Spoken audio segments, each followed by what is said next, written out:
මූලාසනාරූඪ මහාචාර්ය කොල්වින් ගුණරත්න මහත්මයාණනි, මුලසුනේ සිටින සසු මිත්‍රවරුනි, මහාචාර්ය නන්දදාස කෝදාගොඩ ඒ පවුලේ සමාජික මහත්මරුනි, මහාචාර්ය කෝදාගොඩ වෛද්‍යවරයෙක් පමණක් නොව, විශ්වවිද්‍යාල මහාචාර්යවරයෙක් පමණක් නොව, සමාජීය සහ පොදු බුද්ධිමතෙක් ලෙස සමාජය ප්‍රතිසංස්කරණය කරන්න, සමාජය වඩා යහපත් කරන්න සම විට කටයුතු කළ පුද්ගලයෙක්. එනිසා ඔහුගේ නාමයෙන් මේ දේශන මාලාවේ එක දේශකයෙක් ලෙස සහභාගී වීම ගැන මම ආඩම්බර වෙනවා. දැන් මහාචාර්ය කෝදාගොඩ මුණ ගැසීමට මට වාග්ය ලැබුණේ නැහැ. නමුත් කුඩා සහ එතරම් කුඩා නොවන ආකාරවලට අපේ යම්කිසි පොදු සාධක කීපයක් තිබිලා තියෙනවා. සමහර ඒවා බොහොම දුරස්ත සහ ශුද්‍ර ඒවා, සමහර ඊට වඩා වැදගත් දේවල්. එතුමාගේ ජීවිත කතාව මම කියවා බලන විට මට දැනගන්න ලැබුණා අහංගම කියන නගරයේ වැදගත් තැනක් දරනවායි කියලා. ඉතින් අතවසෙම මගේ සම්පූර්ණ නම ගත්තම අහංගම විතානගේ මරියෝ දයානන්ද සිල්වා ජාතිලක. ඉතින් අපේ පවුලේ තාත්තගේ පවුලේ ඒ මූලයන් සහ මහාචාර්ය කෝදාගොඩගේ ජීවිත කතාව එක තැනකදී මම හිතන්නේ මුහු වීමක් තිබීම ගැන මම සන්තෝෂ වෙනවා. මහාචාර්ය කෝදාගොඩගේ දියණිය සහ මගේ බිරිඳ සංජා එකට පාසලයක පන්තියක ඉඳලා තිනවා. නමුත් ඊට වඩා වැදගත් දෙයක්, සංජාගේ මාව අප අතරින් දැන් වියෝවි ගොස් සිටින චන්ද්‍රා ද සිල්වා මෙනවිය මහාචාර්ය කෝදාගොඩ භාණක මත්ද්‍රව්‍ය ඒ මණ්ඩලයේ සභාපති හැටියට කටයුතු කරද්දී එම මණ්ඩලයේ අධ්‍යක්ෂිකාව ලෙස ඔහු සමග කිට්ටුවෙන් සේවය කළපු නිලධාරිනියක්. ඔහු මෙන්ම පිටරට අධ්‍යාපනයක් ලබා, බටහිර අධ්‍යාපනයක් ලබා ලංකාවට සේවය කරන්න ආපහු පැමිණි පුද්ගලයෙක්. නමුත් අපේ සම්බන්ධතාවල වඩාත්ම වැදගත් සහ ආසන්න පොදු බව මහාචාර්ය කෝදාගොඩගේ පුත්‍රයා යසන්ත කෝදාගොඩ සහ මා අතර ඇති වූ මිත්‍රත්වය සහ සමීකරණය. ජනීවා මම සේවය කරන කාලයේදී යසන්ත සෑහෙන කාලයක් තිස්සේ එක්සත් ජාතීන්ගේ මානව හිමිකම් මණ්ඩලයේ සතිವಾರවලට පැමිණ ලංකාව වෙනුවෙන් සේවයක් කරපු පුද්ගලෙක්. යසන්ත ජනීවා වලට ගොඩ බහින දවසෙම වෙනත් පුද්ගලයින් මෙන් නොවේ පැය ගානකින් ගුවන්තොටුපළේ ඉඳන් තානාපති කාර්යාලයට ඇවිල්ලා කාටවත් කිසිම කරදරයක් නොකර ඒ ඇඳුම් පිටින්ම තමුන්ගේ කබාය ගලවලා පුටුවක එල්ලලා ලැප්ටොප් එක විවෘත කරලා වැඩ පටන් ගන්නවා. කන්නේ තානාපති කාර්යාලය. එහෙම තමයි රට වෙනුවෙන් මහාචාර්ය නන්දදාස කෝදාගොඩගේ පුත්‍රයා කටයුතු කරේ. 2009 මැයි මාසයේ අපට ලබා ගන්න පුළුවන් වූ රාජ්‍යතාන්ත්‍රික ජයග්‍රහණය ගත් විට ඒ ජයග්‍රහණයට මහෝපකාරී ලෙස දායක වූ දෙදෙනෙක් මේ ශාලාවේ අද ඉන්නවා. එක්කෙනෙක් යසන්ත කෝදාගොඩ. අනෙක් පුද්ගලයා අර ටිකක් ඈතින් වාඩි වී මම ඔහුගේ නම සඳහන් නොකරයි කියා බලාපොරොත්තුවෙන් ඉන්න ආචාර්ය රොහාන් පෙරේරා. ඒ දෙදෙනා නොවන්න අපි ඉතා කුඩා කණ්ඩායමකින් තමයි මේ සටන කරේ. එදා අපි ලබාගත්තු ඡන්ද ප්‍රමාණය තරම් ඡන්ද ප්‍රමාණයක් ලෝකේ තනි සුපිරි බලවතාවට 2012 සහ 2013 තාම ලබා ගන්න බැරි වෙලා තියෙනවා. ලංකාව සම්බන්ධයෙන් ගෙනාපු යෝජනාවලට ඔවුන්ට ලබා ගන්න පුළුවන් වෙලා තියෙන්නේ ඡන්ද 24යි 25යි අනුගාමී වශයෙන් 2012 2013 අපි ඡන්ද 29ක් ලබා ගත්තා. ඉතින් ඒකට කවදාවත් ඒ ගැන කතා නොකරන යසන්තයි ආචාර්ය රොහන් පෙරේරායි කළ දායකත්වයට මම ප්‍රසිද්ධියේ මේ අවස්ථාවේදී ස්තුතිය පුද කරන්න කැමතියි. දැන් අද අපේ මාතෘකාව ලංකාව සහ ලෝකය සමකාලීන අභියෝග. මේ මාතෘකාව හඳුන්වා දීමේදී ප්‍රධාන අදහස් මේ කුළුණු දෙකක් තුල ඒ මාතෘකාව ගොඩනගන්නට මම කැමතියි. ඉතින් මම ඉල්ලා සිටිනවා ඒ අදහස් දෙක, ඒ සංකල්ප දෙක මතක තබාගෙන මම ඊළඟට කියන්න තියෙන දේවල් වලට අහුම්කම් දෙන්නයි කියලා. පළවෙනි අදහස මෙයයි. අපේ ඉතිහාසය පුරා ලංකාවේ ධෛර්යය බාහිර ලෝකයේ සමග තිබෙන සම්බන්ධතා සහ ගතිකය විසින් හැඩගස්වනු සහ සමහර විට නිශ්චය කරනු ලැබුවා. එය අපේ ඈත ඉතිහාසයේ අසල්වැසි රටවල් සහ ප්‍රාන්ත වලින් ඇති වූ ආభాෂය සහ ආක්‍රමණ පමණක් නොව 1505 සිට ලෝක ක්‍රමයට ඈඳීමේදී අනුගාමී වශයෙන් යටත් විජිත බලවතුන් තිදෙනෙක් ගේ ක්‍රියාශීලී බලපෑමත් අතුල් වෙනවා. මම මේක මතක් කර දෙන්නේ අද දවසේ එක්තරා වැරදි චින්තනයක් තියෙනවා මේ බාහිර ලෝකයෙන් ලංකාවට වෙන් වී ඉන්න පුළුවන් ය. අපිට කරන්න තියෙන එකම දේ අදිෂ්ඨානශීලීව ඉඳමින් මනක්කල්පිත ඉතිහාසයක් ගැන මතක් කර කර ඉන්නේ කියලා. නමුත් අපේ සැබෑ ඉතිහාසය මොකක්ද? සැබෑ ඉතිහාසය හැම වෙලේම අපේ භූගෝලීය පීඨී මාන්දා වෙන්න ඕනේ. හැම වෙලේම ලංකාව සහ ලෝකය අතර ඇති වූ අන්තර්ක්‍රියාකාරීත්වය විසින් අපේ ධෛර්යය හැඩගස්වනවා අතම් පිට තීන්දුව කරනු ලැබූ බව. ඉතින් කවදාවත් ලෝකයෙන් වෙන් වී සිටින්නට අපි කැමති වුණත් එසේ කරන්නට අපට බැරි වෙලා තියෙනවා. ඒක තමයි යථාර්ථය. ඒක තමයි අපේ ධෛර්යය. ඒක පළවෙනි කාරණා. දෙවෙනි සංකල්පීය කුළුණ නැත්තම් අදහස මාගේ මේ අදහස් ඉදිරිපත් කිරීමේ රාමුව වශයෙන් ගත යුතු දෙවෙනි අදහස මේකයි.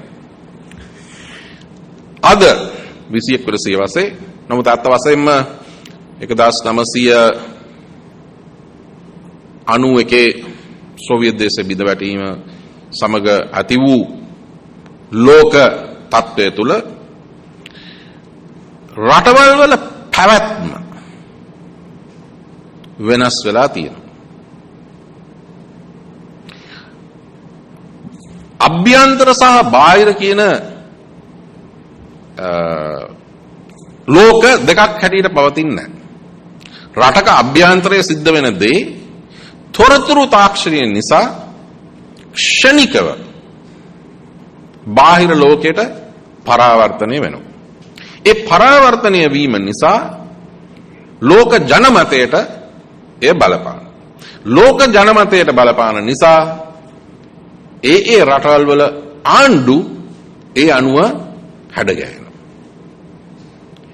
ඉතින් එක්තරා වකවානුවකදී අපට සාපේක්ෂකව හැකියාවක් තිබුණා නම් හුදකලා වී සිටින්න මේ අපේම වූ අභ්‍යන්තර දේවල් කියලා කියන්න මේක අපේ තනි ස්වෛරී තීන්දුවක් කියලා කියන්න එසේ අපට තවදුරටත් කියාගෙන සිටින්න පුළුවන්.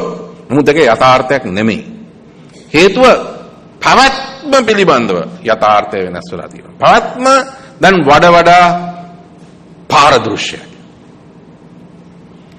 එදාටත් වඩා ලංකාව ලෝක ක්‍රමයක ඒකකයක් ලෙස අත්වසෙන්ම පරිවාර ඒකකයක් ලෙස පෙරිෆරල් යුනිට් ලෙස ඒකාග්‍ර වෙලා තියෙනවා. ඉතින් මේ ලෝක ක්‍රමයෙන් අපේ පාත්ම වියුක්ත කරන්නට බෑ. දැන් මේ කුළුණු දෙක අතර මගේ දසුමේ ඉතුරු අදහස් ඉදිරිපත් කරන්න කැමතියි. නමුත් මම ඉල්ලා සිටිනවා හැම වෙලේම මේ සාධක දෙක සලකින්නට ගන්නයි කියලා. දැන් අපේ තරමක විලාසිතාවක් වෙලා තියෙනවා චීනය ගැන කතා කරන්න. ඒක හන්දා චීනයේ රාජ්‍යතාන්ත්‍රික හා දේශපාලන ඉතිහාසයෙන් බිඳක් මෙතනදී මම පාවිච්චි කරන්න කැමතියි. චීනයට මහා භාග්‍යයක් තිබුණා 20 වෙනි සියවසේ ශ්‍රේෂ්ඨ නායකයෝ කීප දෙනෙක් බිහි වුණා. ඔවුන් අතුරෙන් වඩාත්ම ප්‍රධාන වන්නේ විප්ලවීය නායකත්වයේ දුන් මාओ සෙතුන් සහ ආර්ථික විප්ලවීය නායකත්වයේ දුන් දෙන් ෂියාओපෙන්. 1978 වසරේ සිට 1984 වසර දක්වා සභාපති දෙන් ෂියාओපෙන් ඉදිරිපත් කරා එක්තරා අමුතු න්‍යායක්. ඒ න්‍යායට කිව්වේ ලෝක තුනේ න්‍යාය කියලා. The theory of the three worlds. ඉතින් සමහරව කිව්ව මොකද්ද මේ ලෝක තුනක් කොහෙද තියෙන්නේ මේ එක ලෝක ගෝලයනේ තියෙන්නේ. නමුත් දෙන් ෂියාओපෙන් කරේ ලෝකය භූ දේශපාලන වශයෙන් සහ භූ මූලෝපායක වශයෙන් ජියෝස්ට්‍රැටජික් භූ මූලෝපායක වශයෙන් කොටස් තුනකට බෙදීම. පළවෙනි ලෝකය සුපිරි බලවතුන් දෙදෙනා ඇමරිකා එක්සත් ජනපදයේ සහ සෝවියට් දේශයෙන් සමන්විත වූ ලෝකය කියලා ඔහු කිව්වා. මේක එක්සත් ජාතීන්ගේ සංවිධානයේ හමුවේ ඔහු විසින් ඉදිරිපත් කරපු අදහසක්. දෙවැනි ලෝකය යුරෝපා රටවල් වලින් සමන්විත අතරමැදි ලෝකයක් කියලා. තුන්වෙනි ලෝකය සංවර්ධනය වෙන රටවල් ආසියා අප්‍රිකා ලතින් ඇමරිකානු රටවල් චීනයත් මේ සංවර්ධනය වෙමින් පවතින ලෝකයට දෙන් ෂියාओපින් අතුලත් කරා. ඉතින් මේ සංකල්පගත කිරීම මේ සංකල්පීය චිත්‍රය අනුව තමයි චීනය සිය විදේශ ප්‍රතිපත්තිය වෙනස් කරලා ආර්ථික විප්ලවයට සමාන්තරව ඊට සරිලන සාර්ථක විදේශ ප්‍රතිපත්තියක් ක්‍රියාත්මක කළේ. දැන් දෙන් ෂියාओපින් සභාපතිතුමාගේ න්‍යායික හැකියාවන් මා සතු වෙන නැති නිසා මම න්‍යායක් ඉදිරිපත් කරන්න යන්නේ නැහැ. නමුත් මම එක්තරා සූත්‍රයක් ඔබ හමුවේ තබන්නට කැමතියි. ඒ සූත්‍රය මෙයයි. ශ්‍රී ලංකාව හා ලෝකය සමකාලීන අභියෝග යන මාතෘකාව සැලකිල්ලට ගනිද්දී මම යෝජනා කරනවා අපි මතක තබා ගත යුතුයි කියලා උතුරු සතරේ සූත්‍රය. නැත්නම් සතර උතුරු සූත්‍රය. දෙන් ෂියාओපින් කිව්වා වාගේ ලෝක තුනක් තියෙනවා කියලා. ලෝක තුනේ න්‍යාය මම කියනවා ලංකාවට උතුරු කරයන් සතරක් තියෙනවා. ඒ උතුරු කරයන් සතර අපි කෙසේ පරිපාලනය කරනවාද ඔවුන් සමග සම්බන්ධකම් කෙසේ හසුරුවනවාද කියන එක මත අපේ ධෛර්යය තීන්දු වනවා අනුමානයි.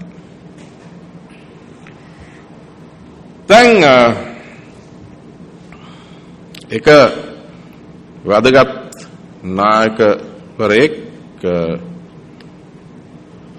පෞගිය අවුරුදු වලදී කියනවා මට ආරංචි මම දැක්ක පුවත්පතක අපේ නායකයෙක් කවුද වෙන නායකයෙක් වූවලු මේ ලෝක සිතියම උඩුකුරු යටි කළොත් ඒ කියන්නේ පෙරලා ඒක එල්ලුවොත් මුළු ලෝකෙම එල්ලෙන්නේ ලංකාවෙන් කියලා. දැන් ප්‍රශ්නේ තියෙන්නේ ලෝක සිතියම එහෙම වෙන කොහෙවත් එල්ලන්නේ නැහැ. ලෝක සිතියම තියෙන විදිහට තමයි තියෙන්නේ. ඉතින් ලෝක සිතියම එල්ලලා බලපුවාම ලෝකේ ලංකාවෙන් එල්ලනවා වෙන්න පුළුවන්.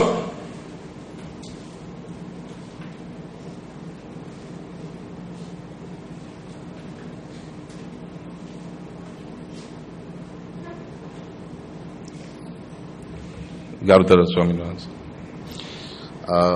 නමුත් ලෝකසිතියම අතිසටේ බලපුවාම වඩාත්ම දකුණෙන් තියෙන රටක් තමයි ලංකාව. ලංකාවට වඩා දකුණෙන් වෙන තැනක් නැහැ ඇන්ටාර්ක්ටිකාව අර. ඉතින් තාම ඇන්ටාර්ක්ටිකාවත් එක්ක අපේ සම්බන්ධකම පරිපාලනය කරන උවමනාවක් ඇති වෙලා නැහැ. ඉතින් ලෝකය ශ්‍රී ලංකාව හා ලෝකය ගැන කතා කරනකොට අපි බලන්න ඕන උතුර දිහා. ඉතින් මොනවද මේ උතුරු සතර? එකක් ලංකා දූපතේම උතුරු කරය නැත්නම් උතුරු පළාත. දෙවනුව ඊටත් උතුරෙන් තියෙන ඉන්දියාවේ දකුණු කරය. එවත් තමිල්නාඩුව. තුන්වෙනි උතුර ඊටත් උතුරෙන් තියෙන නවදිල්ලිය.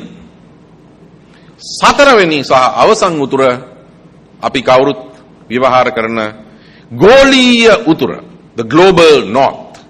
ඒ කියන්නේ ලෝක ආර්ථිකයේ මහා බලවතුන් G8 රටවල් ඇමරිකා එක්සත් ජනපදයේ ඉඳන් ජපානය දක්වා ගෝලීය උතුර.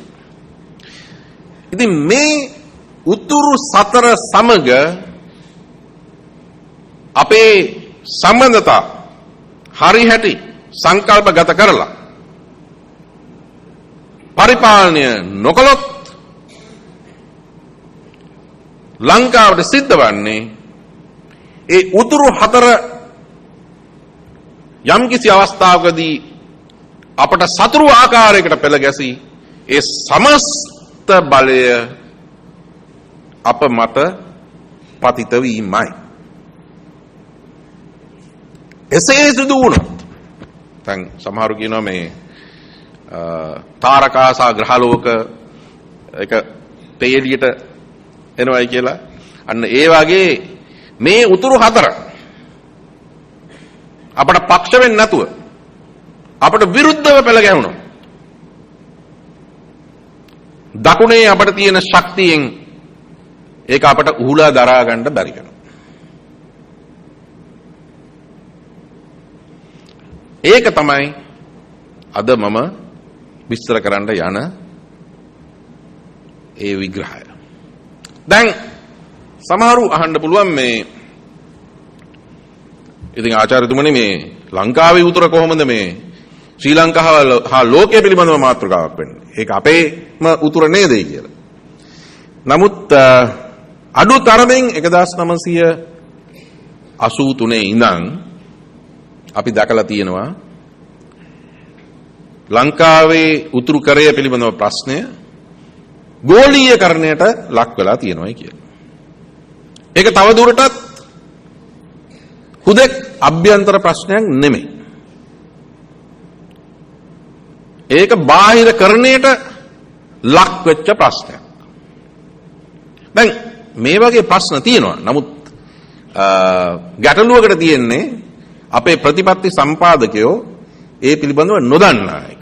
දැන් මේ වගේ අභ්‍යන්තර බාහිර ප්‍රශ්න අභ්‍යන්තර හයිෆන් ඉරාක් බාහිර ප්‍රශ්න පිළිබඳව ශ්‍රේෂ්ඨ ඇමරිකානු රාජ්‍ය ලේකම්වරයෙක් සහ විදේශ ප්‍රතිපත්ති පිළිබඳව චින්තකයෙක් මහාචාර්ය හෙන්රි කිසින්ජර් සඳහන් කරලා තියෙනවා. එතුමා ඒවට කිව්වේ interdomestic issues of a domestic character that have an international implication, issues of an international character that have a domestic implication. ඒ කියන්නේ බාහිර ප්‍රතිමානයක් සහිත අභ්‍යන්තර ප්‍රශ්න සහ අභ්‍යන්තර ප්‍රතිමානයක් සහිත බාහිර ප්‍රශ්න. ඒ වාගේ ප්‍රශ්න තියෙනවා. ඒක අපි තේරුම් ගත්ත 1980 ගණන් වල ඉඳන්. නමුත් ඒක අද තීරණ ගන්නට අමතක වෙලා තියෙන යථාර්ථයක්. යථාර්ථය අමතක වුණාම ඒ යථාර්ථය ඇවිල්ලා වදිනකොට හරිම වේදනා සහගතයි. දැන් උතුර අයි අපේ බාහිර සම්බන්ධකම් වලට අදාළ සාධකයක් වෙලා තියෙන්නේ. බොහොම සරල කාරණාවක්. අපේ භූදේශපාලන පිහිටීම නිසා ලංකාවේ උතුරේ ඉන්න ජනවාර්ගික සමූහය සහ ඉන්දියාවේ දකුණේ සිටින ජනවාර්ගික සමූහය අතර භාෂයික ඓතිහාසික සහ යම්කිසි ආවේගාත්මක සම්බන්ධකම් තියෙනවා. ඒ පමණක් නෙමෙයි. 1983 සිද්ධීන් සහ 58 සිද්ධීන් නිසා ලංකාවේ දමිළ ජනතාවගෙන් සායන පිරිසක් විදේශගත වෙලා ඒ සමාජවල වැදගත් තනතුරු හොබවමින් ලංකාව පිළිබඳව ඔවුන්ගෙන් කොටසක් යම්කිසි හිත් වේදනාවකින් දීර්ඝ කාලයක් තිස්සේ පසු වෙන තත්වයක් ඇති වෙලා තියෙනවා. ඒ සාධකය ලෝකේ නැත්නම් ගෝලීය උතුරු අපදියා බලන ආකාරයට බලපාලා තියෙනවා. ඉතින් අපට හැකි වෙන්නේ නැහැ කියන්න මේක අපේ අභ්‍යන්තර ප්‍රශ්නයක්. මේක ගැන කාටවත් කතා කරන්න අයිතියක් නැහැ කියලා. එහෙම කියන්න පුළුවන්. නමුත් අර අනිත් උතුරු තුන ඒක බාර ගන්න. එහෙම කියන්න පුළුවන්. නමුත් ඒක කියලා ඒක පවත්වගෙන යන්න පුළුවන්ද කියන එක තමයි ප්‍රශ්නේ. දැන් මෙතනදී මම සඳහන් කරන්න ඕනේ ඒ පිළිබඳව ඔබ අතර විවිධ මත තියෙන බව නොඅනුමානයි. මේ පවත්වන්නට යන උතරේ පළාත් සභා ඡන්දය. ඒ ඡන්දය ඒ පළාත් සභා ක්‍රමය ඡන්දය ගැන අපි මොනවා හිතුවත් එයින් බිහිවෙන ඒ පළාත් සභාවත් එක්ක අපි ගනුදෙනු කරනකොට ආණ්ඩුව වශයෙන් ගනුදෙනු කරන්න ඕනේ අනිත් උතුරු තුනක් හිතේ තියාගෙන. දැනටමත් අපේ සිවිල් සමාජයේ සමහර කොට්ටාස උතුරු පළාත් සභාව රකුසක් හැටියට මවාපාල ඔබගෙන් කීප දෙනෙක් අඳුනන අනිවාර්යයෙන්ම අඳුනන විනිශ්චයකාර විග්නේශ්වරන්ව රකුසු ආකාරයට මවාපාල දැනටමත් සතුරු ආකල්පයක් ඇති කරන්න උත්සාහ දරනවා. අපිට සහතිකයක් දෙන්න බෑ මේ පළාත් සභාව කොහොම හැසිරෙයිද කියලා. නමුත් මේ පළාත් සභාවේ හැසිරීම අපේ හැසිරීම අනුවත් හැඩ ගැහි කියලා අපිට කියන්න පුළුවන්. අපි හැම වෙලේම උත්සාහ දරන්න ඕන ඒ පළාත් සභාව අනෙක් උතුරු තුරට තල්ලු නොකරන ආකාරයට වැඩ කටයුතු කරන්න. සමහර බලවේග ලාස්ති වෙන්න පුළුවන්.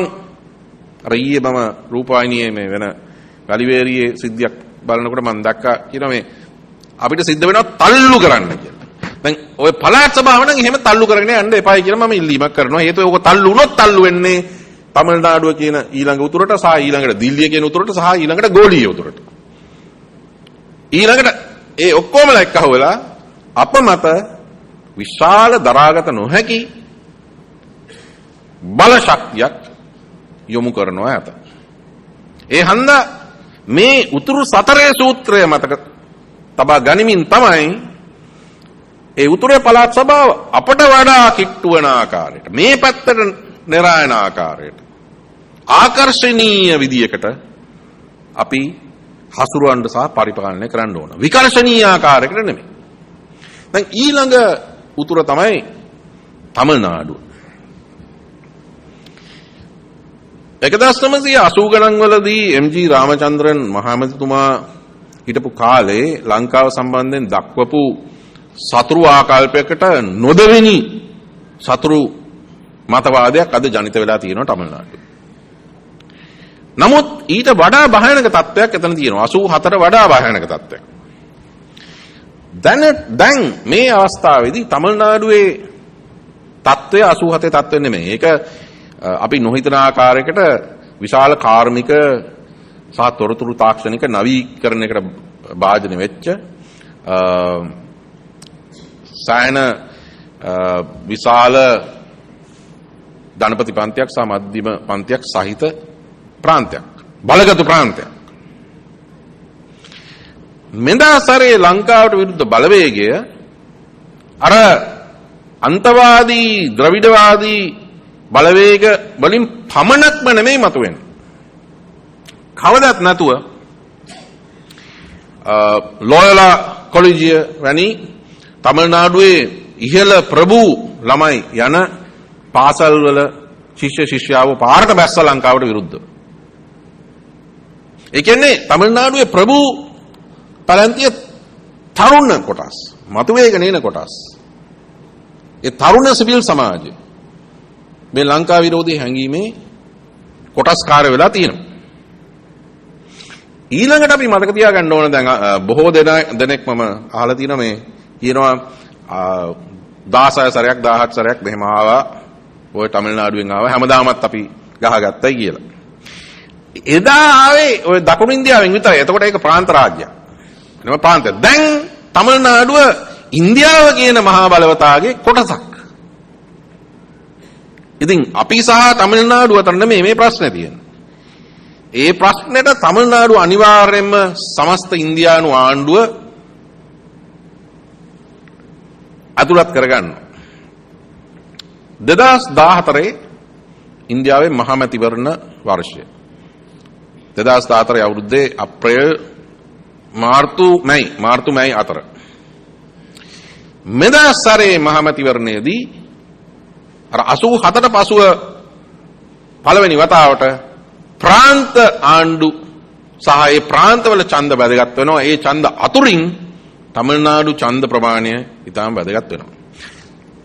දැන් කොළඹ තීන්දුව ගන්න මුන්ගේ එක්තරා මතයක් තියෙනවා. මේ ඡන්ද කාලෙට එන දේවල් නේ. ඉතින් ඕක ඡන්ද කාලෙට ආවිල්ලා ඊට පස්සේ ඒක යට යයි කියලා.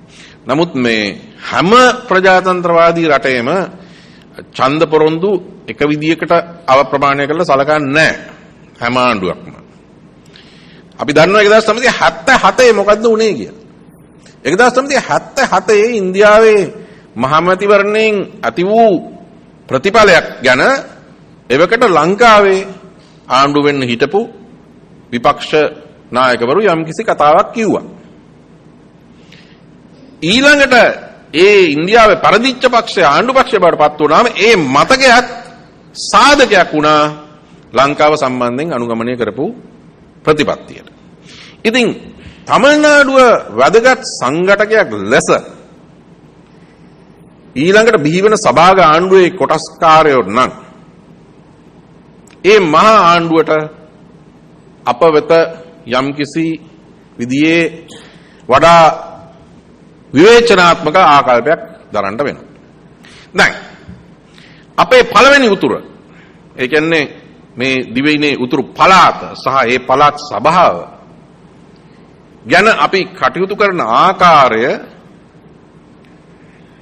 නිශ්චය කිරීමේදී අපි මතක තියාගන්න ඕන ඊළඟ උතුර තමිල්නාඩුව පමණ නෙමෙයි තුන්වෙනි උතුර ඒ කියන්නේ මහජනයෙන් පත්වෙන නවදිල්ලි ආණ්ඩුවේ මේ සාධකය කොහොමද රෝපණය වෙන්නේ කියන එක. ඉතින් ලංකාවට එතරම් මිතුරු නොවන ආණ්ඩුවක් පිහිටුවීමේ ඉඩකඩක් තිබෙන නිසා උතුරු පළාත් සභාව ඔවුන්ගේ ඔඩොක්කුවට තල්ලු නොකළ යුතු බව අපි හැම වෙලේම මතක තබා ගත යුතුයි. දැන් මිත්‍රවරුනි අපි මේ තුන්වෙනි උතුර නැත්නම් නවදිල්ලිය ගැන කතා කරද්දී මතක තියාගන්න ඕන 87 සහ අද අතර වෙනස ගැන. මම අහලා තියෙනවා අපේ ඉහළ නිලධාරීන් පවා මේ පොත් දොරට වැඩිීමේ එක්තරා අවස්ථාවකදී ඉහළම නිලධාරියෙක් කිව්වා මේ 1987 බලාත්කාරයෙන් මේ ඉන්දු ලංකා ගිවිසුම ගෙනාවා. හොඳ වෙලාවට මහින්ද රාජපක්ෂ ජනාධිපතිතුමා ජනාධිපති වෙලා හිටියේ නැහැ කියලා. දැන් මං හිතන්නේ අපේ වාසනාවට ජනාධිපතිතුමා ඊට වඩා බොහොම ප්‍රඥාගෝචර දේශපාලන නායකයෙක්. නමුත් ඒ අදහස ඒ බටා ඉන්න නිලධාරීන්ගේ තියෙනවා නම් ඒකෙන් අපට හොඳක් සිද්ධ වෙන්නේ නැහැ. හේතුව ඒ අවස්ථාවේදී ජයජයවර්ධන මහත්මයා ඒ කරපු යම් වැරදි නිසා නොකරපු ප්‍රඥාගෝචර දේවල් නිසා එක්තරා අමාරු තීන්දුවකට මුහුණ දෙන්න උනා. එතුමා නිවැරදිව තීන්දුව කරා ශ්‍රී ලංකා හමුදාව පරදුවට නොතබා මහා බලවතෙකු සමග ගැටීමකට නොගොස් తాවකාලිකව ආපස්සට පියවරක් ගන්න. මේ අත් වශයෙන්ම අද බොහෝ දෙනා විවේචනය කරන ජයජාවදන ජනාධිපතිතුමා සහ ප්‍රේමදාස ජනාධිපතිතුමා. ඔවුන් දෙගොල්ලෝ මොකද්ද කරේ? ඔවුන් හමුවේ තිබිච්ච ප්‍රශ්නේ ඉන්දියාව දෙමළ බෙදුම්වාදීන්ට සහයෝගය දීම. සන්නද්ධ බෙදුම්වාදීන්ට බෙදුම්වාදයට තම ලීනමකට සහයෝගය නොදුන්නත් ඒ ව්‍යාපාරයට සහයෝගය දුන්නා. 1983 කළු ජූලියෙන් පස්සේ ජයජාවදන මහත්මයා ඒ අවස්ථාවේ අවාසිදායක තත්ත්වයන් 87 අවස්ථාවේ අවාසිදායක තත්ත්වයන් මගහරවා ගනිමින් ඉන්දියාව සහ දෙමළ බෙදුම්වාදීන් අතර ඒ තියෙන සම්බන්ධකම පළුදු කරා. පළුදු කරලා ඉන්දියානු හමුදාව ඒ අවුරුද්ද ඉවර වෙන්න ඉස්සෙල්ලා LTT සංවිධානයත් එක්ක සන්නද්ධ ගැටුමකට ගියා. ඔක්තෝබර් මාසේ 10 වෙනිදා 1987. ප්‍රේමදාස ජනාධිපතිතුමා LTT එක පාවිච්චි කරලා ඉන්දියානු හමුදාවට විරුද්ධව මෙහෙව්වා. මේවා මේ පිරිසිදු තීන්දුව නෙමෙයි. නමුත් ඒ අවස්ථාවේ තිබිච්ච යථාර්ථය අනුව ඉන්දියාව සහ දෙමළ බෙදුම්වාදීන් එක්කවෙච්ච අවස්ථාවකදී ඒ දෙගොල්ලන් උත් එක්ක සටන් කරලා දිනන්න බැරි බව ඔප්පු වෙලා තිබුණා. ඉතින් එක ජනාධිපතිවරයෙක් මේ සම්බන්ධකම කඩලා එක බලවේගයක් පාවිච්චි කරා අනෙකට විරුද්ධව අනිත් ජනාධිපතිතුමා ඒ දෙවෙනි බලවේගය පාවිච්චි කරා පළවෙනි එකට විරුද්ධව.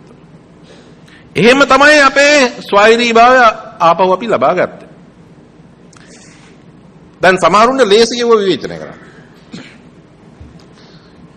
අමතක වෙලා තියෙන තව දෙයක් තමයි 87 ඉන්දියන් හමුදාව ආවා දැක්කනේ ඒගොල්ලන්ට උනේ දේ යන්න උනා.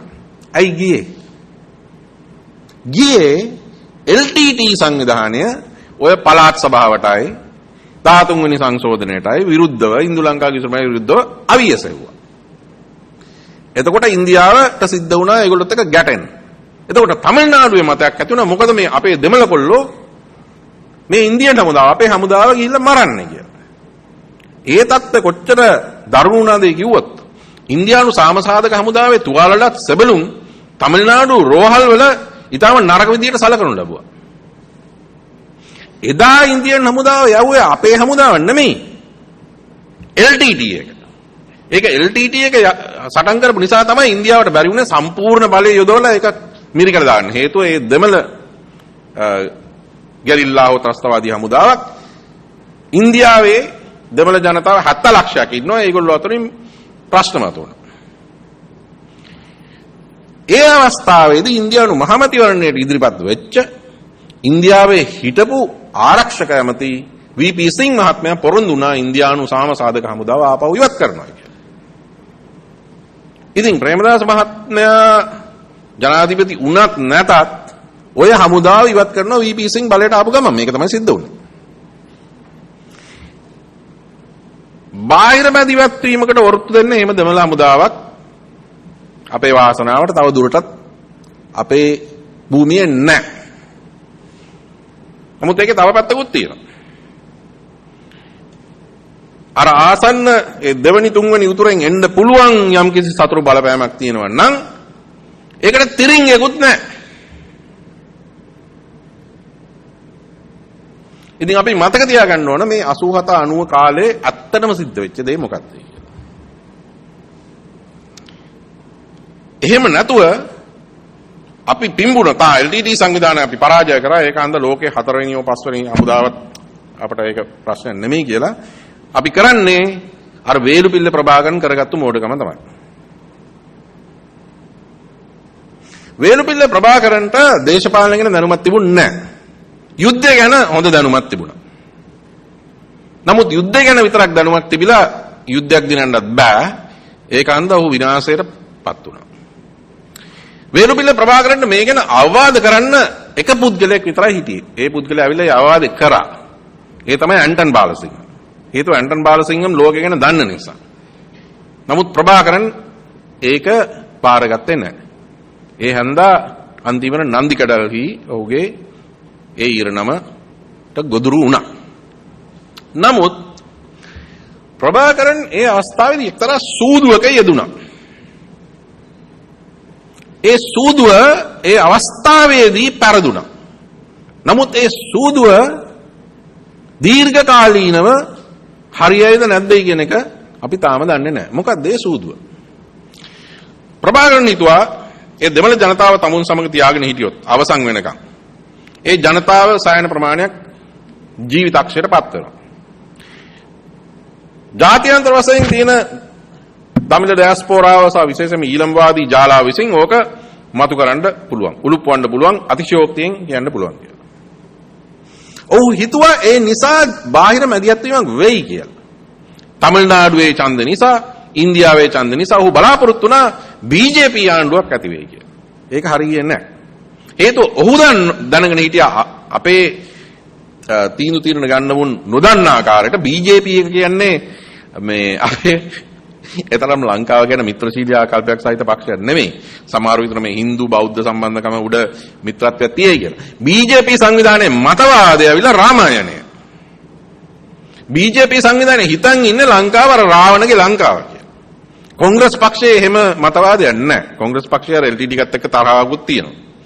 ඉතින් කොංග්‍රස් පක්ෂය පරදිලා BJP ආණ්ඩුවක් ඉන්දියාවේ පත් වුණොත් ඉතින් ඒක කිසි ලෙසකිනුත් ලංකාවට වාසියක් සිද්ධ වෙන්නේ නැහැ. නමුත් ප්‍රභාකරන් බලාපොරොත්තු වුණා BJP ආණ්ඩුවක් බිහි වෙයි සහ ඇමරිකා එක්සත් ජනපදයේ ප්‍රජාතන්ත්‍රවාදී ඩෙමොක්‍රැටික් පක්ෂයේ බරාක් ඔබාමා ආණ්ඩුව විසින් මේ ජාත්‍යන්තර සාධක විසින් යුද්ධේ නවත්වනු ලබයි කියලා. ඒක සිද්ධ වුණේ නැහැ. නමුත් ඔහු හිතාගෙන හිටපු ඒ ජාත්‍යන්තර සාධක සහ ප්‍රවණතා අද ලංකාවට අවාසිදායක ආකාරයකට කටයුතු කරගෙන යනවා.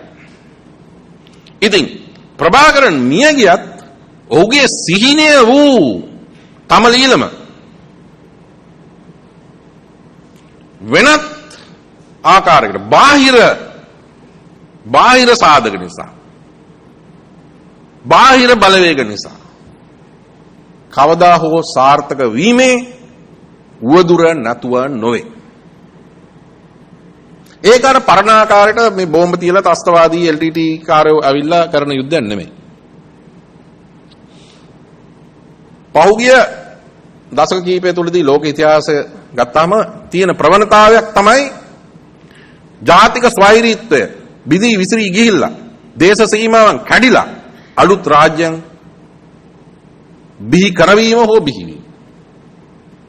ඉතින් ඒ වාගේ අලුත් වාතාවරණයක තමයි අපි කටයුතු කරන්නේ.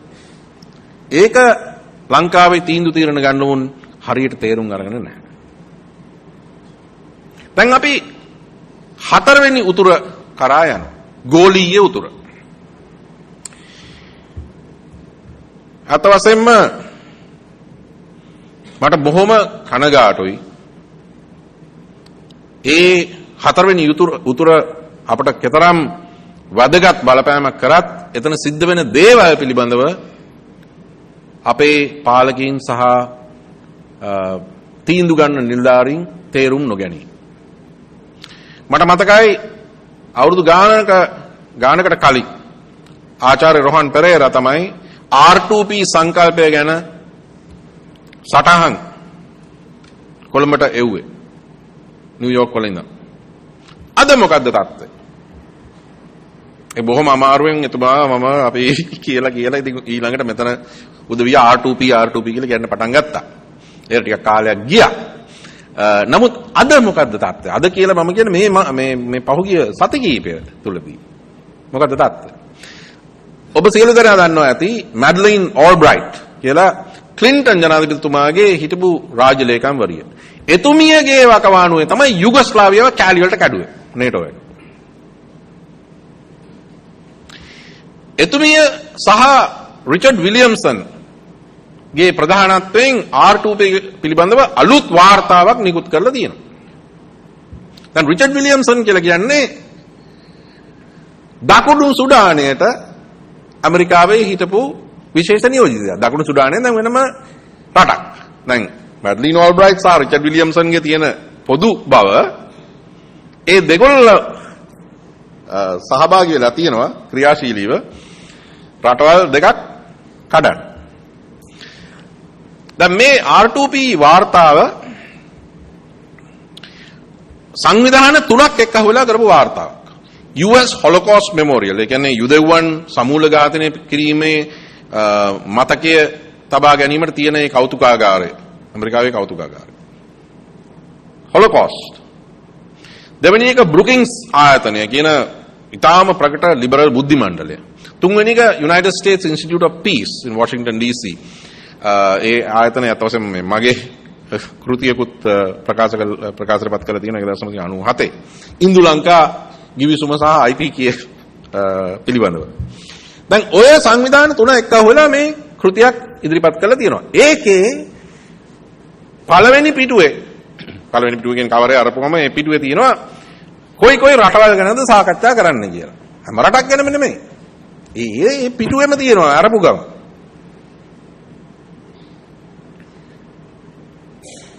Yugoslavia, DRC, Democratic Republic of Congo, Syria, Libya, Syria, Sudan, Sri Lanka.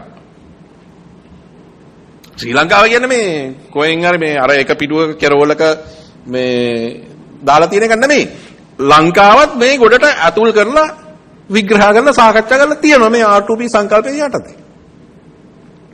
මොවුන් කියනවා ලංකාව සම්බන්ධයෙන් ඒක පරාජයකට ලක් වුණා. නමුත් ඒ ගැන ආපහු හරලා බලන්න ඕනේ කියලා. දැන් මේ පරාජයට අපි සහභාගී වීම ගැන මම සන්තෝෂ වෙනවා. හේතුව ඒක දැන් ග්‍රන්ථාරූඪ වෙලා තියෙනවා එක තැනක නෙමෙයි තැන් කීපයක. විශ්වවිද්‍යාල ආචාර්යවරු මහාචාර්යවරු විශාල ප්‍රමාණයක් අද ඉන්න නිසා මම හිතන්නේ ඔවුන් අහලා තියෙනවා Routledge Publishers කියන ඒ academic publication එක Routledge ගිය අවුරුද්දේ Routledge අත්පොත The Routledge Handbook of R2P කියන ඒ ග්‍රන්ථය ප්‍රකාශයටපත් වුණා. ඉතින් මම බොහොම සන්තෝෂයි කියන්න ඒ ග්‍රන්ථය R2P එකට පක්ෂ එකක්. නමුත් ඒකට විරුද්ධ මතවාදයක් ඇටියට දකුණු ආසියාව පිළිබඳව ඒ පරිච්ඡේදය ආරම්භ වෙන්නේ මම කියපු යම්කිසි දෙයකින් නම දාලා ඒක පස්පොලක විතර මම කියපු දේවල් සඳහන් කරලා තියෙනවා. ඇයි ඒ? අපි සාර්ථකව මතවාදී වශයෙන් මේකට වරොත්තු දුන්න නිසා. එතකොට ඩේවිඩ් ලුයිස් විසින් ඒ බ්‍රැඩ්ෆර්ඩ් විශ්වවිද්‍යාලයේ මහාචාර්යවරයෙක් conflict and development කියන සංග්‍රහයේ ඒත් ගිය අවුරුද්දේ ලියපු ලිපියක් තියෙනවා ලිබරල් සාමය අසාර්ථක වෙච්ච තැන ලංකාව. ඒකේ කියනවා මේ ජාත්‍යන්තර මූල ධර්ම පිළිබඳව norms, struggle of norms. එක්සත් ජාතීන්ගේ සංවිධානයේ මානව හිමිකම් කවුන්සිලයේ සිද්ධ වුණ ඒ අවුරුදු වල ඒ ගැටුම් සියල්ලම ජයග්‍රහණය කළේ ශ්‍රී ලංකාවයි කියලා. ඉතින් මම සන්තෝෂයි අපිට පුළුවන් වෙලා තිබුණා ඒකට ඔරොත්තු දෙන්න ඒක පරාජය කරන්න. නමුත් ඒ කතාන්දරෙත් ඉවර වෙච්ච හැටි මම හිතන්නේ මාචාර්ය කොල්ලෙන් ගුණරත්න මහත්මයා සඳහන් කරා. ඉතින් ඒ දායකත්වය කරන්න බැරි තත්ත්වයක් උද්ගත වීම එක මගේ නොකමැත්තක් හෝ වරදකින් නෙමෙයි.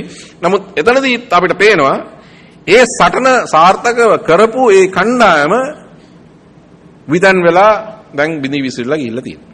නමුත් ඒ උත්සාහය තාම තියෙනවා ලංකාවට විරුද්ධව. ඒක තමයි මැඩ්ලින් ඕල්බ්‍රයිට් සහ රිචඩ් විලියම්සන්ගේ වාර්තාවේ තියෙන්නේ. දැන් සුමාන 2-3යි මේක නිකුත් කළා. අද ඇමරිකා එක්සත් ජනපදයේ නිත්‍ය නියෝජිතයා කවුද? එක්සත් ජාතීන්ගේ ආරක්ෂක මණ්ඩලයට සමන්ත පවර් කියන්නේ හාවර්ඩ් විශ්වවිද්‍යාලයේ ගුරුවරියක්, ඊට කලින් ජනමාධ්‍යවේදිනියක්. ලංකාව ගැන විශේෂ උනන්දුවක් තියෙනවා. ලංකාවට ඇවිල්ලත් අහලා තියෙනවා මේ යුද්ධ අපරාධ ගැන. එතුමිය තමයි අලුත් තානාපතිනිය නිව්යෝක් වල. නිත්‍ය නියෝජිත සිකියුරිටි කවුන්සිල් එකේ. එතන හිටපු තවත් ඒ කියන්නේ ලංකාව ගැන විවේචනාත්මක මතයක් දරපු තානාපතිනිය අද ජනාධිපති ඔබාමාගේ ජාතික ආරක්ෂක උපදේශිකාව සූසන් රයිස්. අද රාජ්‍ය ලේකම්වරයා ජොන් කෙරි ඔහු බොහොම සාර්ථකව ආපහු මැද පෙරදිග සාකච්ඡා ආරම්භ කරලා තියෙනවා. 2009 රිපබ්ලිකන් පක්ෂයේ රිචඩ් ලූගා සමග එකතු වෙලා ලංකාවට මිතුරුශීලී ආකාරයකට වාර්තාවක් ඉදිරිපත් කළා. The Kerry Lugar report. අපිට තිබුණා දැන් මේ වාර්තාව හුඟක් වැදගත්. ඒ වාර්තාවේ කිව්වා හරි යුද්ධය ඉවරයි, යුද්ධ සිද්ධ වෙච්ච දේවල් ගැන අපි ආපහු කතා නොකරෙමු.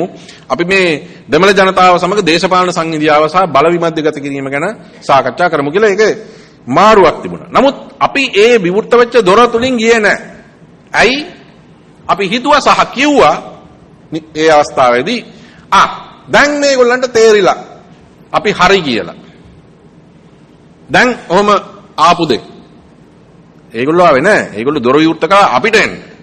අපි ගියේ නැහැ. දැන් අපි කියනවා ජෝන් කෙරි අර අපේ මිත්‍රයානේ යන්නේ අර 2009 මේසේ උඩට තිබිච්ච දේ 2013 එන්නේ නැහැ. ඒ අවස්ථාවේදී ඒ දොර තුලින් අපි නොගියේ උද්දච්චකම නිසා. දැන් ඒ දොර වැහිලා. ඒ දොර දැන් ආපහු අරගන්න පුළුවන් උතුරේ පළාත් සභා ඡන්දය සහ ඒකේ ප්‍රතිඵලයේ හරි හැටි කළමනාකරණය කරනවා නම් සමහර විට ඒක අරගන්න පුළුවන් වෙනවා. දැන් ඔය ගෝලීය උතුර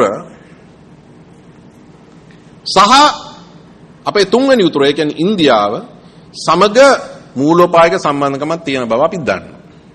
ඒක අලුත් දෙයක්. තමිල්නාඩුවත් එක්කත් සම්බන්ධකමක් තියෙනවා කියලා අපි දන්නවා.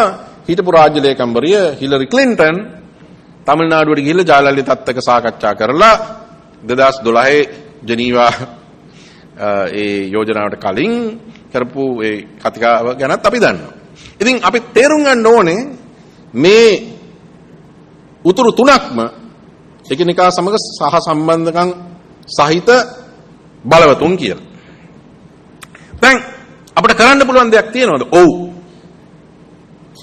ඒවා බොහොම ඉපැරණි ක්‍රම සහ බොහොම සහේතුකවාදී තර්කානුකූල මූලෝපායක ක්‍රමවේදයක්. අපිට පුළුවන් මේ උතුරු හතර තුලම ප්‍රභේදනයක් ඇති කරගන්න. සරලව කියනවා නම් බෙදන්න. එහෙම බෙදෙන්න නම් අපි විසින් යම්කිසි ප්‍රතිසංස්කරණයක් කරලා ඒ ප්‍රතිසංස්කරණයෙන් හොඳ හිතින් කරනවා කියලා අපි පෙන්වන්න ඕනේ. එතකොට මතවාදී ගැටුමක් ඇති වෙනවා. දැනටමත් මතවාදී ගැටුමක් ඇති වෙලා. තමිල් ඔබාමා කියන සංවිධානයෙන් විග්නේස්වරන් මහත්තයාට ද්‍රෝහිය කියලා බැනලා තියෙනවා. දෙමළ සමාජය තුල තියෙනවා ආందోලනය. ප්‍රභේදනයේ ස්වභාවිකව ඇති වෙගෙන එනවා. දැන් ඔය පළාත් සභාව පිහිටෙව්වොත් අපි ඕක තල්ලු කරගෙන ගියේ නැත්තම් එළියටම තමිල්නාඩුව ඇතුළත් ඒ වගේ මතවාදී ප්‍රභේදනයක් ඇති වෙයි. ජයලලිතා සහ කරුණානිධි නෙමෙයි උතන වඩාත්ම විෂකුරු බලවේග. සීමාන් වයිකෝ වගේ බලවේග තමයි වඩා විෂකුරු බලවේග. අපිට පුළුවන් වෙන්න ඕන ඔවුන්ව ආන්තිකරණය කරන්න. ආන්තික බලවේගයේ හැටියට පැත්තකට තල්ලු කරන්න. ඊළඟට නවදිල්ලිය. නවදිල්ලියත් බලන්නේ කොහොම හරි තමිල්නාඩුව තුලනය කරන්න. ඉතින් තමිල්නාඩුව තුලනය කරන්න අවශ්‍ය යමක් අපි නවදිල්ලියටත් දෙන්න ඕන. ඔවුන්ට පුළුවන් වෙන්න තමිල්නාඩුවේ නායකයන් උත් එක්ක කතා කරලා නෑ දැන් මේක දැන් ක්‍රියාත්මක වෙලා තියෙනවා කියන ඒක බාර දෙන්න. එතකොට අපිට පුළුවන් මොවුන්ව පාවිච්චි කරලා අත් වශයෙන්ම අපි 2009 කරපු දේ අර ගෝලීය උතරෙන් ආපු ඒ උවදුර 2009 ජනීවා වල අපිට පුළුවන් වුණා ආපස්සට පෙරලන්න. ඒ සංග්‍රාමය අවතක්සේරු නොකළ යුත්තක්. ඒක අපේ ගොඩබිම සිද්ධ වෙච්ච දෙයක් නෙමෙයි. ඔවුන්ගේ අවකාශයේ ඔවුන්ගේ රණබිමේ කරපු සටනක් අපි. නමුත් අපිට පුළුවන් වුණා ඒක දිනන්න. ඒක ජයග්‍රහණය කරේ අත් වශයෙන්ම අපේ මේ 2500 සංස්කෘතිය ගැන කතා කරලා නැත්නම් උදන් අනලා නෙමෙයි.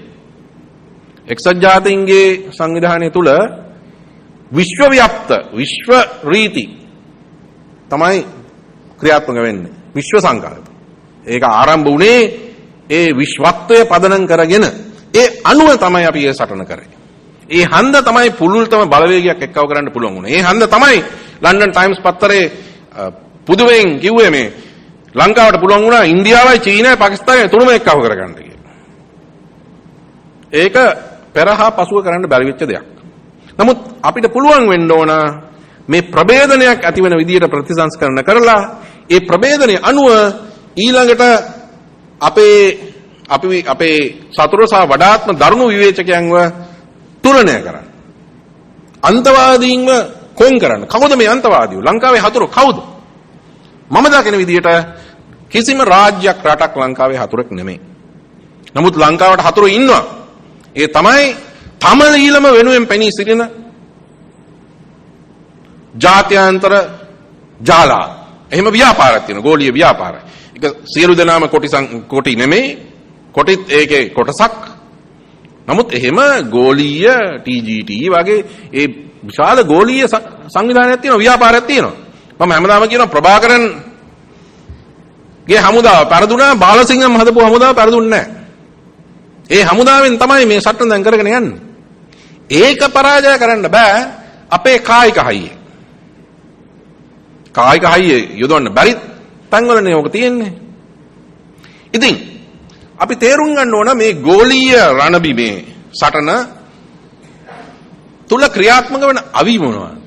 මැඩ්ලින් ඕල්බ්‍රයිට්ගේ වාර්තාව. මැඩ්ලින් ඕල්බ්‍රයිට් මේ මහුන් ගෙතුන් නොකර මේ කරන්න දෙයක් නැතුවට මේ වාර්තාව ලියුව නෙමෙයි. මැඩ්ලින් ඕල්බ්‍රයිට්ගෙන් බුද්ධිමය වශයෙන් පවතගෙන ඉන්නවා තමයි මේ ඩෙමොක්‍රැටික් ආණ්ඩුවේ විවිධ තැන්වල ඉන්න ඉහළ නිලධාරී. එතුමිය ඔවුන්ගේ වීරවරියක්, වීර මාතාවක්. ඔය වගේ වාර්තා නිකුත් වෙන්නේ සංකල්ප කියන අවිය, සංකල්ප කියන උණ්ඩය මේ 21 වෙනි සියවසේ ලෝකයේ ඊටාම වැදගත් දෙයක් වෙන නිසා. මෘදු බලය, soft power. ඉස්සෙල්ලා සංකල්පය, අදහස, මතවාදය. මේක මතවාදී සංග්‍රාමයක්, බුද්ධිමය සංග්‍රාමයක්. බුද්ධිමය සංග්‍රාමයක යෙදෙන්න බුද්ධිමය බලවේග තියෙන්න ඕන අපි ගාව. ඒ සංග්‍රාමය කරන්න බෑ මිත්‍රවරුනි මේ ආප්ප ඉන්දියාප්ප ඩිප්ලොමසි.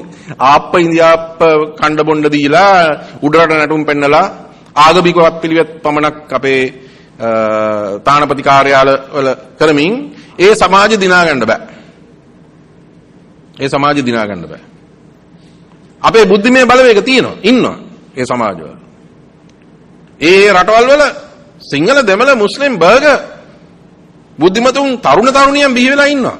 නමුත් ලංකා රාජ්‍යයට කිට්ටු වෙන්නේ නැත්නම් ලංකා රාජ්‍යය ඒගොල්ලන්ව කිට්ටු කරගන්නෙත් නැහැ.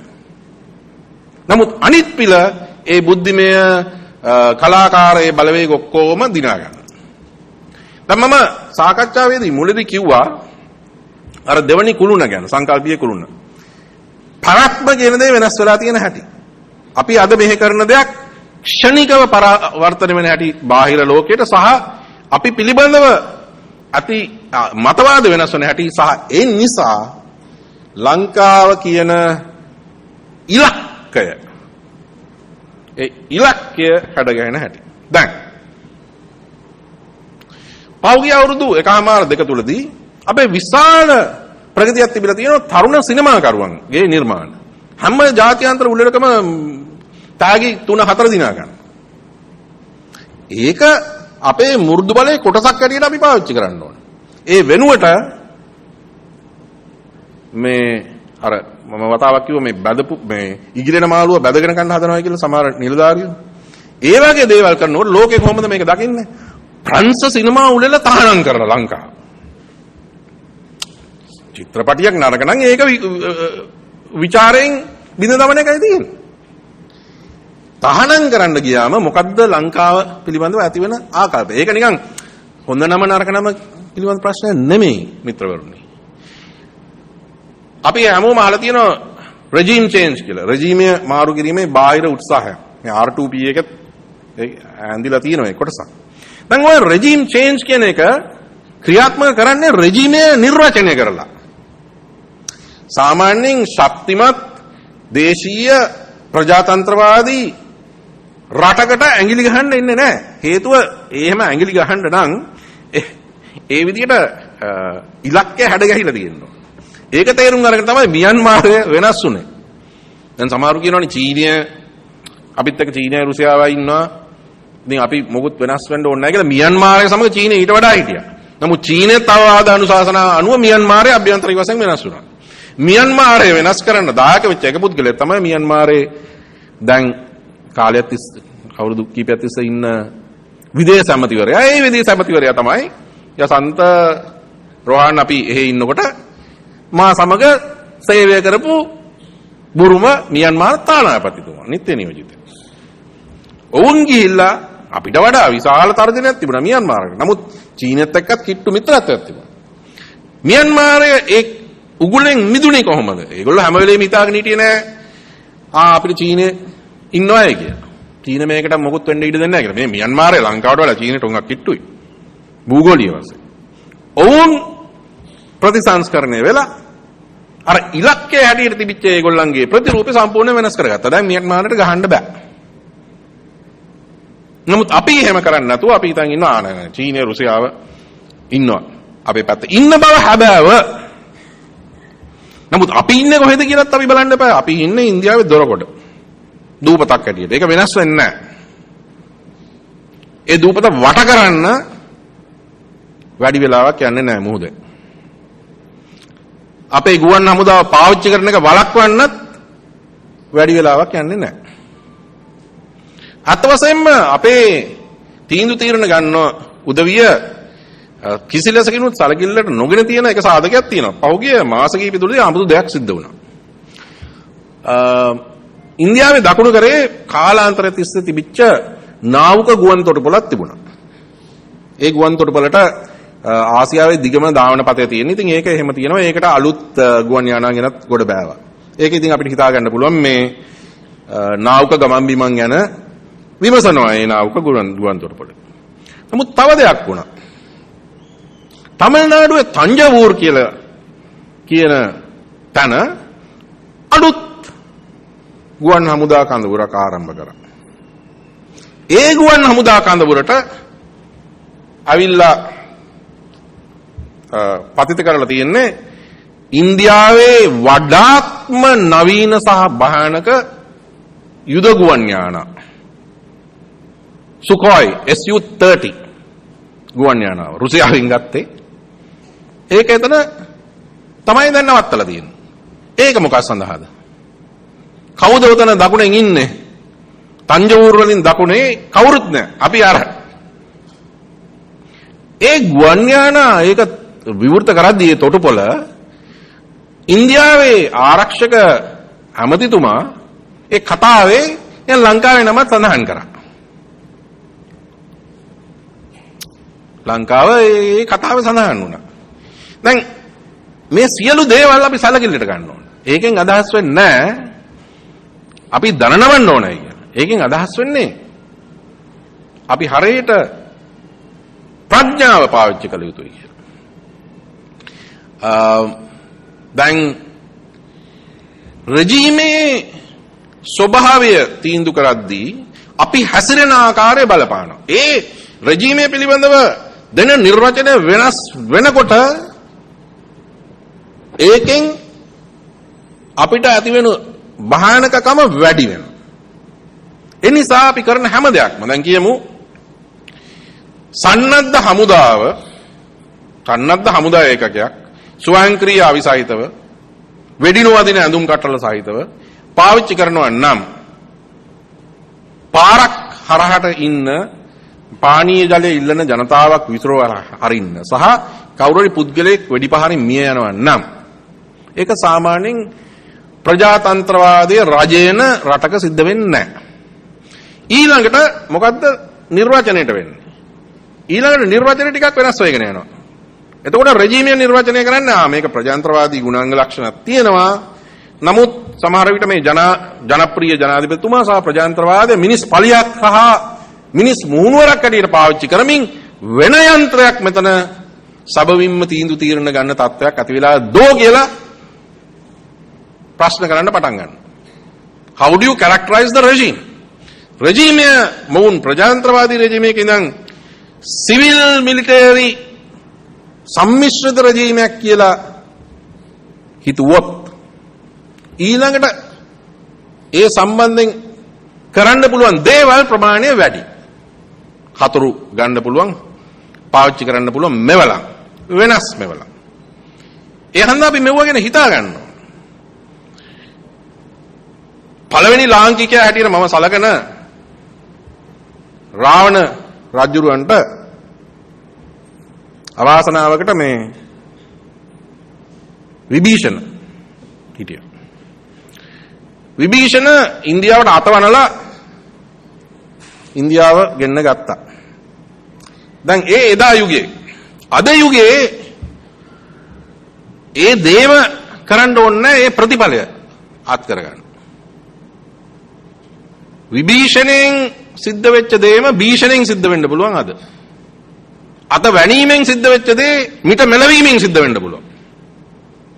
ඉතින් මේ සියල්ල අපි මතක තබාගෙන 14 වෙනි සියවසේ අපි හැකිලිල්ල ආපහු නොවෙන්න අපි බලා ගන්න. රාජ්‍යයක් ලෙස. සමහර විට කවුරු ආවත් අපි සටන් කරනවා. ප්‍රශ්නේ තියෙන්නේ මිත්‍රවරුනි මේගොල්ලෝ දකුණට ඉන්නේ නැහැ. එන කවුරු හරි. අපේ ඉතිහාසය ගැන අපි කතා කරනකොට අපිට අමතක වෙන දෙයක් තමයි මේක අවිච්ඡින්න ප්‍රවාහයක් නෙමෙයි. දහස පාරක් දකුණු ඉන්දියාවෙන් ආවා අපි ආපහු පෙරලා ඒගොල්ලෝගේ පළවා හරිය. නමුත් අවුරුදු 450ක යටත් විජිත ඉතිහාසයක් අපිට තිබුණා රටේ පළාත්වල. ඒක ලෝකේ දීර්ඝතම යටත් විජිත ඉතිහාසය. අවුරුදු 450ක් රටේ පරිවාරය අනුගාමී වශයෙන් පෘතුගීසින් ලන්දේසින් සහ ඉංග්‍රීසින්ට යටත් වුණා. ඉංග්‍රීසින් සහ මුලින්ම රට යටත් කරගත්තා 1815 ද්‍රෝහිකමකින්. අපේ ප්‍රභූ පිරිසකගේ ද්‍රෝහිකමකින්. ඉතින් ඒ ඉතිහාසයක් තියෙනවා. අවුරුදු 450කට ඒකෙන් මිදෙන්න බැරි වුණා. ඉතින් අපේ පරිවාරය අපිට නැති වෙන ආකාරයකට අපි කටයුතු කරන්න නරකයි. යුගොස්ලාවිය බිඳ වැටීම ආරම්භ වුණේ කොතනින්ද? ඒක අමතක වෙනවා හුඟක් පිරිසට. යුගොස්ලාවියාව බිඳ වැටීම ආරම්භ වුණේ 1990 කොසෝවෝ කියලා ප්‍රාන්තයක් තිබුණා. ඒක සර්බියාවේ ප්‍රාන්තයක්. ඒ ප්‍රාන්ත ආණ්ඩුවට යම්කිසි සාපේක්ෂක ස්වායත්තතාවයක් තිබුණා ව්‍යවස්ථාවේ. ඒක මම දන්නේ නැහැ ඒක ව්‍යවස්ථාවේ 13 වෙනි සංශෝධනයේද කියලා කොහොම හරි ටීටෝ කරපු සංශෝධනයකින් ස්වායත්තතාවයක් තිබුණා ඒ ප්‍රාන්තයට කොසෝවෝ ප්‍රාන්තයට. ටීටෝගේ මරණයෙන් පස්සේ ජාතිකවාදී බලවේග පත් වෙලා මිලෝසෙවිච් කියන ජනාධිපතිතුමාව තල්ලු කරලා අන්තිමට ඒ කොසෝවෝ ප්‍රාන්තේ ස්වායත්තතාවය කටුගාලා දානවා. කරලා ඒ පළාත් සභාවක් තිබුණා ඒක විසිරෙව්වා 1990. එතනින් තමයි යුගොස්ලාවියාවේ බිඳ වැටීම ආරම්භ වුණේ. අන්තිමට බාහිර බලවේගය ඇවිල්ලා ගහලා කුඩු කරා. දැන් යුගොස්ලාවියාවට ඉතුරු වෙලා තියෙන්නේ අර බහුතරයේ ඉන්න සර්බියාව විතරයි. අන්න ඒගොල්ලන්ගේ රට හරි ඕගොල්ලන්ගේ රට ඕගොල්ලෝ කැමති විදිහකට අනිත් ඔක්කොම කැලරි ටික දැන් කැඩලා ගිහිල්ලා. පරිවාරේ. දැන් සර්බියාවට සාකච්ඡා කරන්න වෙලා තියෙනවා කොසෝවොත් එක කොසෝවෝ වෙනම රටක් දැන්. පළාත් සභාවක් නෙමෙයි. දැන් අපිට ඕකේ අදාළ සම්බන්ධකමක් තියෙනවා. දරුස්මාන් කොමිසමේ සමාජිකයෙක් තමයි මහාචාර්ය ස්ටීවන් රැට්නර්. ඇමරිකානු මහාචාර්යවරයෙක් රාජ්‍ය දෙපාර්තමේන්තුවේ හිටපු නිලධාරියෙක්. මහාචාර්ය ස්ටීවන් රැට්නර්ගේ විශේෂඥතාවය මොකක්ද? මොකක් ගැනද? ඔව් ජාත්‍යන්තර නීති මහාචාර්යවරයෙක්. ඔහුගේ විශේෂ දැනුම තියෙන්නේ අලුත් රටවල් වල දේශ සීමාවන් සම්බන්ධ. The borders of new states. ඒකට තරණි ලතින් යෙදුමක් පාවිච්චි කරනවා උටි පොසෙඩිස් කියලා මම හිතන්නේ possession. ඒ ජනතාවක් එතන ඉඳලා තියෙනවාද කියන එක. ඔහුගේ න්‍යාය අනුව යම්කිසි බහුතරයක් යම්කිසි පළාතක් අහෝසි කරලා එනිසා ඒ පළාත කඩාගෙන ගිහිල්ලා වෙනම රටක් ඇති වෙනවා නම් කොහොමද දේශ සීමාව නිර්වචනය කරන්නේ? ඒ දේශ සීමාව වෙන්න ඕනේ කලින් තිබිච්ච පළාත. රට ඇතුලේ හේතුව ඒ වැසියෝ දීර්ඝ කාලයක් එතන ඉඳලා තියෙනවා. right possession. ඒක තමයි ඔහුගේ විශේෂඥතාවය. ඒක ගැන ලියලා තියෙනවා. මේ පුද්ගලයාව දරුස්බන් කොමිෂන් සභාවේ සමාජිකයෙක් කරා කවුරු හරි. ඉතින් අපි තේරුම් ගන්න ඕන මේ උගුල් වලට නොවැටෙන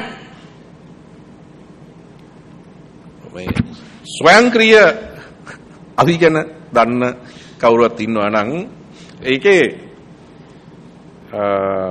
තුන් විදියකට වැඩි කියන්න පුළුවන්. එකක් ඇවිල්ලා තනි උණ්ඩය. දෙවනුව උණ්ඩ තුනේ ස්පන්දනය නැත්නම් බර්ස්ට් එක. තුන්වෙනිව ෆුල් ඔටෝ සම්පූර්ණ ස්වයංක්‍රීය. දැන් අපේ පාලකයන්ගේ රාජ්‍ය නිලධාරීන්ගේ මොලේ වැඩ කරන්න ඕන මොලේ ෆුල් ඔටෝ යන්න ඕන. සිතුවිලි හැම වෙලේම ආවේග අර තුන්වෙනි මූණිසන් තුන යන විදියට ගියාට කමන්නේ නැහැ. මුඛය පාවිච්චි කරන්න ඕන තනි උණ්ඩේ යන විදියට. නමුත් අපේ සිද්ධ වෙන්නේ අනිත් පැත්ත. සිතුවිල්ල යන්නේ මොලේ වැඩ කරන්නේ තනි උණ්ඩේ. ආවේග අර උණ්ඩ තුනේ ස්පන්දනය. මුඛය වැඩ කරන්නේ සම්පූර්ණ ස්වයංක්‍රීය. ඉතින් මම රාජ්‍යතාන්ත්‍රිකයෙක් හැටියට සේවය කරපු සහ විදේශගත වෙලා ගත වශයෙන්ම අවුරුදු 10ක වැඩි කාලයක් විදේශගත වෙලා හිටියේ. ලංකාවට මම දන්න විදියට සිද්ධ වෙච්ච ලොකුම හානිය සිද්ධ වුණේ අපේ හිටපු හමුදාපතිව එල්ලලා මරනවා කියලා BBC එකට කියපු අවස්ථාව. ඉතින් එහෙම කීමෙන් අපි කරන්නේ රට ආරක්ෂා කරනව නෙමෙයි. මේ මම කියපු අර කුළුණු දෙක තුල බැඳි වෙලා ඉන්න අපි. ඒ කියන්නේ හැමදාමත් අපේ ඉතිහාසය බාහිර සාධක සමග අන්තර්ක්‍රියාකාරීත්වයෙන් නිශ්චය කෙරුණා. අද අපේ අභ්‍යන්තර කටයුතු වඩාත් පාරදෘශ්‍යයි සහ ලෝකයේ ජනමතයට බලපානවා. ඒ තුල අර උතුරු සතර